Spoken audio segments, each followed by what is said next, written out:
तो जैसा कि देख रहे हैं इसका वेबसाइट खोले हुए हैं बिहार भूमि सुधार विभाग का। ठीक है। यहाँ पर बात करने वाले हैं कि अगर आपका जमीन पूर्वजों के नाम से है, ठीक है, तो अपना नाम से कराने के लिए आपको क्या क्या के लिए इसमें क्या क्या आपको प्रक्रिया करना पड़ेगा, क्या क्या डॉक्यूमेंट आपको लगाना होगा, इसको लेकर यहाँ पर देखें तो एक नया आपको अपडेट यहाँ पे निकल कर आ रही है। ठीक है। तो इसके रिगार्डिंग हम बात करने वाले हैं। जब तक मेरे चैनल पर बन रहा है, अगर चैनल पर रहे तो चैनल को सब्सक्राइब करके रखिए और भी इसी तरह से डेली अपडेट देखने के लिए। यहाँ पर देखें तो पता है कि सूचना जो जारी किया गया है ये राजस्व एवं भूमि सुधार विभाग की तरफ से किया गया। ठीक है। यहाँ पर देखें तो लिखा गया है कि अपने पूर्वजों के नाम की जमीन दाखिल खारिज के माध्यम से अपने नाम कराने की सुविधा ऑनलाइन। ठीक है। यानी यहाँ पर जो बताया कि आपका जो पूर्वजों के नाम से जो जमीन है उसको दाखिल खारिज के माध्यम से अपने नाम से कराने के लिए जो ऑनलाइन की सुविधा है, इसके लिए यहाँ पर बताया गया है और क्या क्या आपको प्रोसेस यहाँ पे रहने वाला है, इसके लेकर बताया गया है। यहाँ पे नीचे आएंगे तो और भी यहाँ पे जानकारी दिया गया है। जैसा कि यहाँ पर देखें तो इसमें लिखा गया है कि पूर्वजों के नाम की जमीन का दाखिल खारिज के माध्यम से अपने नाम कराने हेतु आवेदन करते समय निम्नलिखित बातों को ध्यान में आपको रखना जरूरी है। जैसा कि अब कौन कौन सी बात है आपको रखना जरूरी है, जैसा कि यहाँ पे एक क्लियर लिखा गया है। अब यहाँ पर देखिए पहला पॉइंट जो बताया गया है कि बिहार भूमि पोर्टल पर आप स्वयं अपने मोबाइल नंबर से लॉगिन कर आवेदन करें ताकि आवेदन के बाद की कार्रवाई आप खुद कर सकें। यानी इस पॉइंट में जो बताया कि जब आप लोग दाखिल खारिज करवाने जाते हैं, जैसे किसी को देखते हैं कि साइबर कैफे के माध्यम से कराते हैं, तो साइबर कैफे वाला अपना मोबाइल नंबर डाल के लॉगिन करके दाखिल दाखिल खारिज करते हैं। ठीक है। बट यहाँ पे बताया गया है कि भूमि सुधार पोर्टल पर आप अपना खुद का मोबाइल नंबर डाल के लॉगिन करके आवेदन करें दाखिल खारिज के लिए, ताकि आपको वाद की कार्रवाई करने में आपको कार्रवाई आप खुद से भी कर सके, जैसा कि हमें बताया गया है।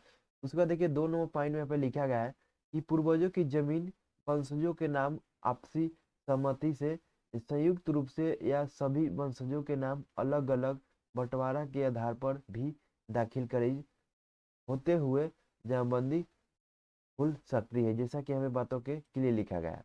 उसका देखें तो 3 नंबर पॉइंट में लिखा गया है कि वंशजों को नाम संयुक्त रूप से दाखिल खारिज हेतु आवेदन के साथ पूर्वज का मृत्यु प्रमाण पत्र तथा वंशावली अपलोड करना अनिवार्य है, तथा पूर्वजों के नाम का जमबंदी अगर वंशजों अपने नाम बंटवारा करते हुए करना चाहते हैं तो सभी हिस्सेदार अपने अपने आवेदन के साथ पूर्वजों का मृत्यु प्रमाण पत्र, वंशावली तथा बंटवारानामा निबंधित या कोर्ट आदेश आपसी सहमति बंटवारा अपलोड करना अनिवार्य है, जैसा कि बताया गया है।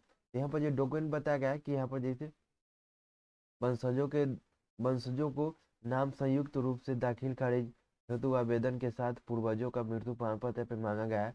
उसके बाद यहाँ पर देखिए वंशावली यहाँ पे अपलोड आपको किया जाना है, जैसा कि बताया गया है।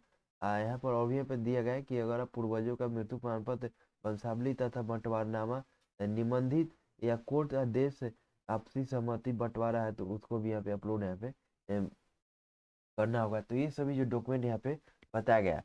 उसके देखिए यहाँ पर 4 नंबर पॉइंट में लिखा गया है, यहाँ पर देखिए कि आवेदन हेतु पूर्व के जमाबंदी रहतों के जमाबंदी का ऑनलाइन होना तथा म्यूटेशन होने वाले खाता खेसरा तथा आवश्यकता आवश्यक रकबा का होना अनिवार्य है, जैसा कि अभी बताया गया। उसके बाद यहाँ पे लिखा है कि अगर पूर्वज की जमाबंदी ऑनलाइन नहीं है या ऑनलाइन सभी खाता खेसरा रकबा नहीं दिखाई देती है तो परिमार्जन प्लस के माध्यम से सर्वप्रथम इसे ऑनलाइन कराएं। ठीक है। यानी यहाँ पर जो बताया है कि आपका पूर्वजों का जो जमीन है, आपका जो है ना, तो उसपे पूर्वजों का जो जमीन है आपका जमबंदी ऑनलाइन पर नहीं दिखाता है या खाता खेता संख्या ऑनलाइन पर नहीं दिखाया जाता है, तो उसके लिए आपको चढ़ाने के लिए आपको परिमार्जन प्लस के माध्यम से आपको ऑनलाइन करना होगा। ठीक है। यानी परिमार्जन प्लस आपको करना होगा, उसके बाद आपको ऑनलाइन पर चढ़ाया जाएगा, जैसा कि यहाँ पे बताया गया। उसके बाद यहाँ पर देखा गया है कि आवेदन जमा करने के बाद एक टोकन नंबर मिलेगा तथा आवेदन जांच पड़ताल के लिए अंचलाधिकारी के पास जमा हो जाएगी। आवेदन सही पाए जाने पर दाखिल खारिज बात दर्ज करा ली जाएगी। ठीक है। तो ये आपको बताया गया कि जब आप लोग आवेदन जमा करते हैं उसके बाद एक आपको टोकन नंबर मिलेगा।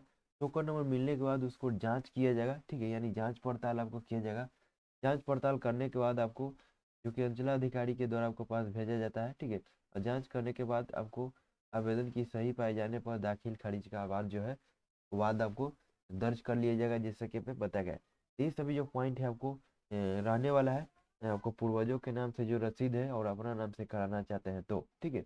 और जिनके यहाँ पर पूर्वजों के नाम से रसीद है, ठीक है, पहले से ऑफलाइन के माध्यम से कटित आ रहा है और आपको रजिस्टर 2 में नहीं शो कर रहा है, यानी पंजी 2 में नहीं शो कर रहा है, यानी ऑनलाइन पे नहीं शो कर रहा है, तो उसको लेकर बाद आपको परिमार्जन प्लस करना होगा, ठीक है।